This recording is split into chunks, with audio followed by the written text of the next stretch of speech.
ያንዲ ጀግና ሴት ታሪክ ልንገራችሁ ታሪኩ በእውነተኛ ታሪክ ላይ የተመሰረተ ሲሆን የሚተርከው የባሌ ታሪኮቹ ሼክ ነው እና ያነት ወጣቱ ነግሮት ማለት ነው እና ወጣቱ ምንድነው የሆነች ሴት ይወዳን ያቺ ሴት ደግሞ በቀሪያው የምትታወቅ በጣም አላህ Subhanahu Ta'ala የምትፈራና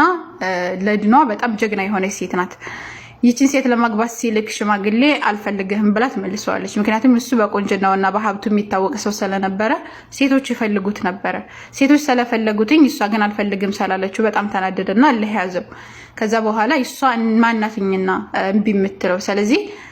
አንገቷን ደፍታ ወደኔ እንድትመጣ ነው የምፈልገው ሂጄ ሰሒራ አሰራለሁ ወይም ደግሞ ጠንቋዮችን አስደግምባታለሁ ይሄንና ወደ ሆነ ጠንቋይ ይሄዳል ከዛ ሄዶ ጠንቋዩን ሲጠይቀው እንደዚህ መወዳ ሴት ነበረች ነው ወደኔ እንድታመጣልኝ ሲለው አሬ በጣም ቀላል አይደል እንደ ምናምን ስለዚህ ነገና ቶሎ ይለዋል ግን ብሩ በጣም ይበዛብሃል ሲለው ምንም ችግር የለውም ይለዋል ከዛ በኋላ በበነገታው ሲሄድ በጣም ይቅርታ አድርግልኝ ጂኖችን ወይም ደግሞ እነዚህ ሸያጢኖችን ስልክ ወደ ሴትየዋ ይሷ የሆነ ታጅባለች ወይም ደግሞ ሸይጣኖቹ አያዋት የሚሷን ማየት አይችሉም ስለዚህ እምቢ ሰላለኝ ሞክሬ ነበር በጣም ብዙ ጊዜ እምቢ ሰላለኝ ከኔ ወደ ተሻለ ሰው ልላክ ከኔ ተሻለ እኔን ያስተማሪ ሰው አለ ወደዛ ልላክ ይለዋል ከዛ በኋላ ይሄም ወጣት እሺ ልና ወደዛኛው ከዚህኛው ከፍ ወዳለው ሳሂር ወይም ደግሞ ወደ ጠንቋዩ ይሄዳል ጠንቋዩም ደግሞ ይሄ በጣም ቀላል ነው ነገር ግን ብዙ ብር ያስከፍልሃል ይላል የፈለከውን ያክል እሰጥሃለሁ ምንም ችግር የለው ዋናው ነገር ግን እሷ የኔ ሚስት እንድትሆን አድርግልኝ ይለዋል ማለት ነው ከዛ በኋላ እሺ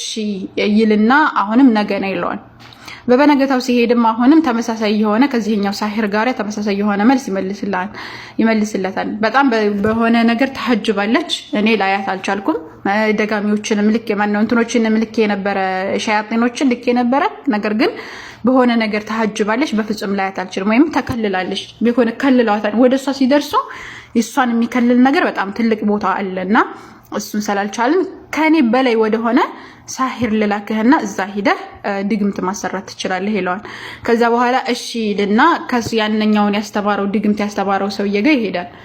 ከዛ በኋላ ያነ ሰውዬ እንግዲህ ሁላቸውን የሚያስተማረው ስለሆነ በጣም በድግምት የታወቀ ስለነበረ ሸያጢኖቹም ደግሞ ከዛ በላይ ነው የሚታዘዙት ማለት ነው እና እነዚህ ሸያጢኖች ሄደው ማንንም ቢሆን አሸንፈው የሚመጡ ስለሆኑ በፍጹም አትመለስም አብሽር ይለዋል ነገር ግን የሚያክል ብር ያስከፍልሃም ብሎ ብዙ ብር ይጠራበታል ከዛ በኋላ እሺ ልና ተስማምቶ ወደ ቤቱ ይመለሳል በበነገታው ሲሄድ ተመሳሳይ የሆነ ነገር ይመለስለታል ማለት ነው እነዛ ጂኖች በጣም አስከፊ ሆነው እንደው እነዛ ሸያጢኖች ማለት ነው አስከፊ የሆነ ድርጊትን የሚያደርጉ ቢሆኑ ነገር ግን እሷ ላይ መድረስ ስላልቻሉ ተመልሻለሁ ይቅርታ አድርግልኝ ብርህን ውሰድ አልፈልግም ብሎ ይመልስለታል ማለት ነው ከዛ በኋላ ይቺ ሴትዮ ስትጠየቅ ምንድነው የዚች ሴትዮ ከእንደዚህ አይነት ነገር የከለላት ነገር ምን እንደሆነ ታውቃላችሁ